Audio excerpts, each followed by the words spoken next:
Hello friends, welcome to my YouTube channel. તો શ્રાવણ મહિનો શરૂ થઈ ગયો છે અને શ્રાવણ મહિનામાં ઘણા બધા લોકો ઉપવાસ કરતા હોય છે. તો ઉપવાસમાં એક ટાઈમમાં ફરાર ખાતા હોય છે. તો આજે હું તમારી સાથે એવી જ એક ફરારી ફૂલ ડીશની રેસીપી લઈને આવી છું. તો ચાલો આપણે શરૂઆત કરીએ ફરારી ફૂલ ડીશની રેસીપી બનાવવાનું. સૌ પ્રથમ આપણે સાબુદાણાની ફરારી ખીચડી બનાવીશું. તો એના માટે મેં અત્યારે ગેસ ઉપર એક બાઉલ લીધું છે. તેમાં આ રીતે પાણીને મેં ઉકળવા મૂક્યું હતું. ત્યાર પછી હવે આપણે આ રીતે કાણાવાળી એક ટ્રે લઈશું, જેને મેં ઘીથી ગ્રીસ કરી લીધી છે. તો અત્યારે જે આપણે સાબુદાણાની ખીચડી બનાવીએ છીએ તે ઓઇલ વગર જ બનાવીએ છીએ. તો હવે અહીંયા મેં સાબુદાણા લીધા છે, જેને 4 થી 5 કલાક માટે મેં પાણીમાં પલાળી રાખ્યા હતા અને આ રીતે મેં છૂટા છૂટા એટલે કે કોરા કરી લીધા છે. એ હવે આપણે સ્ટીમ કરવા મૂકીશું. તો આ રીતે આપણે જે સાબુદાણા છે એને પ્લેટમાં ગોઠવી દીધા છે. ત્યાર પછી હવે આપણે ઉપરથી આ રીતે ઢાંકણ ઢાંકી દઈશું અને હાઈ ટુ મીડિયમ ગેસ પર આપણે 4 થી 5 મિનિટ માટે એને સ્ટીમ કરી લઈશું. તો લગભગ 5 મિનિટ થઈ ગઈ છે અને સાબુદાણા પણ સ્ટીમ થઈ ગયા છે. તો હવે આપણે ગેસ ઓફ કરી દઈશું અને સાબુદાણાને થોડા ઠંડા થવા દઈશું. ત્યાર પછી હવે આપણે બીજી ફરારી બનાવીશું, કોકોનટ લડ્ડુ. તો એના માટે ગેસ ઉપર મેં એક કઢાઈ લીધી છે. ત્યાર પછી હવે આપણે તેમાં 1 વાડકી દૂધ એડ કરીશું. ત્યાર પછી હવે આપણે તેમાં 1 વાટકી મિલ્ક પાવડર એડ કરીશું અને હવે આપણે બધું બરાબર મિક્સ કરી લઈશું.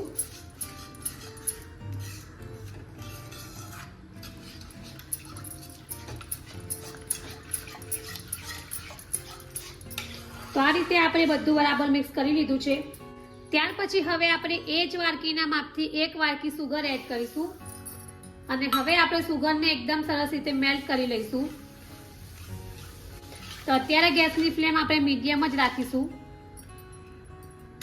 ત્યાર પછી હવે આપણે સારા કલર માટે 1 ચપટી હળદર એડ કરીશું અને આ રીતે આપણે એકદમ સરસ રીતે મિક્સ કરી લઈશું.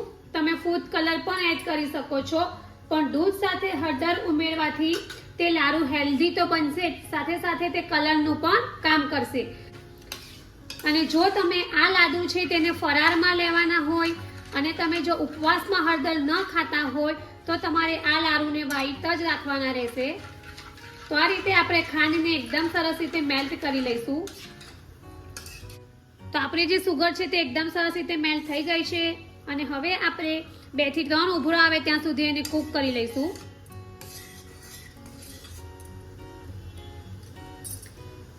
આપણું જે મિશ્રણ છે એમાં 2 થી 3 ઉભરો આવી ગયો છે. ત્યાર પછી હવે આપણે તેમાં આ જ વાડકીના માપથી 2 વાડકી જે કોપરાનું છીણ આવે છે એ એડ કરીશું અને આ રીતે બધું બરાબર મિક્સ કરી લઈશું.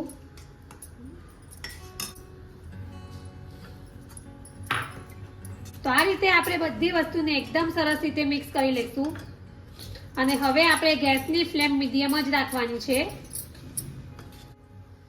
તો આ રીતે જોઈએ તો બધું જ મિશ્રણ જે છે તે ભેગું થવા લાગ્યું છે અને કઢાઈને છોડવા લાગ્યું છે. તો હવે આપણે આ સમયે ગેસ બંધ કરી દઈશું અને હવે આપણે આ મિશ્રણને ડીશમાં કાઢીને થોડું ઠંડુ થવા દઈશું.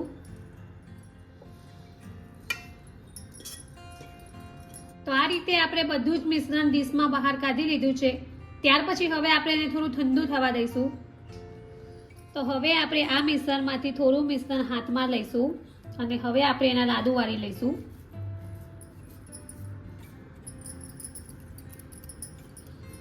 તો આ રીતે આપણે મિશ્રણમાંથી લાડુ વાળી લઈશું.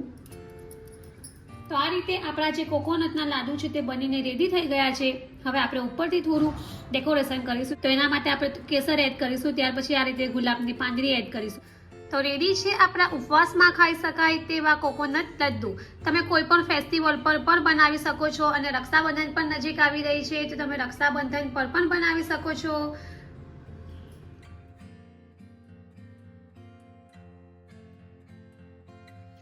ત્યાર પછી હવે આપણે જે આ સાબુદાણા સ્ટીમ કરેલા હતા એ ઠંડા થઈ ગયા છે. તો હવે આપણે એક બાઉલમાં સાબુદાણા એડ કરીશું.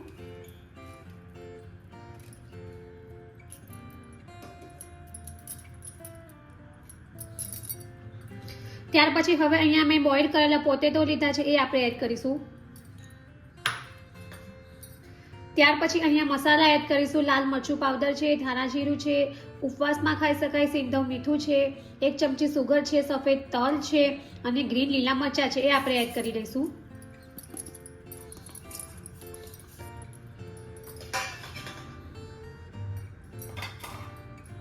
ત્યાર પછી અહીંયા મેં શેકેલા સિંગદાણા લીધા છે, જેને આ રીતે મેં ક્રશ કરી લીધા છે.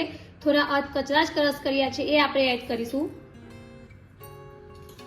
ત્યાર પછી હવે આપણે થોડા દાડમના દાણા એડ કરીશું. ત્યાર પછી હવે આપણે લીંબુનો રસ એડ કરીશું.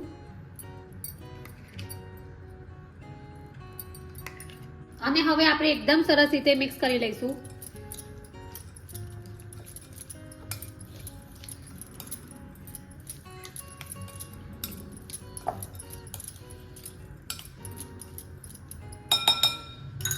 ત્યાર પછી અહીંયા અમે જે ઉપવાસમાં આપણે ફરારી ચેવડો ખાઈએ છીએ એ એડ કરીશું.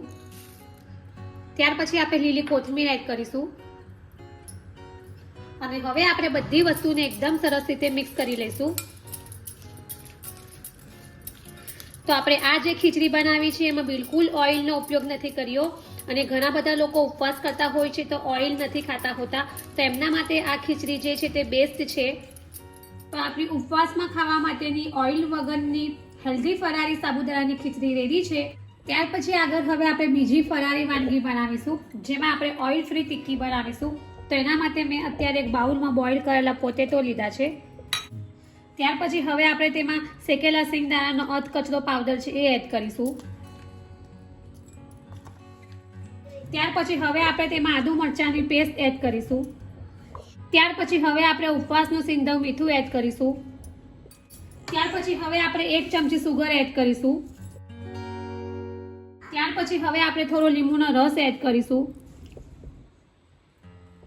ત્યાર પછી હવે આપણે ફ્રેશ લીલા ધાણા એડ કરીશું. ત્યાર પછી હવે આપણે થોડું લાલ મરચું એડ કરીશું. અને હવે આપણે આ બધી વસ્તુને એકદમ સરસ રીતે મિક્સ કરી લઈશું. તો આપણું ટિક્કી માટેનું મિશ્રણ રેડી છે. ત્યાર પછી હવે આપણે થોડું મિશ્રણ હાથમાં લઈશું અને આ રીતે આપણે ટિક્કી બનાવી લઈશું.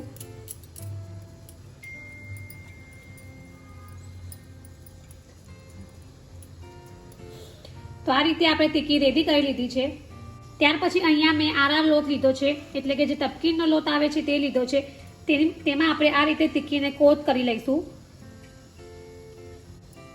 તો આ રીતે મેં ટિક્કીને કોટ કરી લીધી છે. તો આ રીતે આપણે ટિક્કી જે છે તેને હવે સેલો ફ્રાય કરવાની છે. તો એના માટે મેં ગેસ ઉપર નોનસ્ટિક પેન લીધી છે, જેમાં થોડું ઘી એડ કર્યું છે. અને હવે આપણે આ ટિક્કીને સેલો ફ્રાય કરી લઈશું. તો આ રીતે જે આપણી ફરારી ટિક્કી છે એ બનીને રેડી થઈ ગઈ છે. તો હવે આપણે એને પ્લેટમાં બહાર કાઢી લઈશું.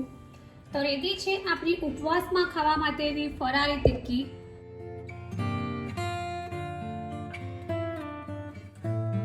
ત્યાર પછી હવે આપણે સાબુદાણાની ખીચડી સાથે ખાવા માટેનું ફરારી રાયતું બનાવીશું. એના માટે મેં દહીં લીધું છે. ત્યાર પછી હવે અહીંયા જે મખાના છે એને મેં અડધી ચમચી ઘીમાં રોસ્ટ કરી લીધા છે, એ આપણે એડ કરીશું.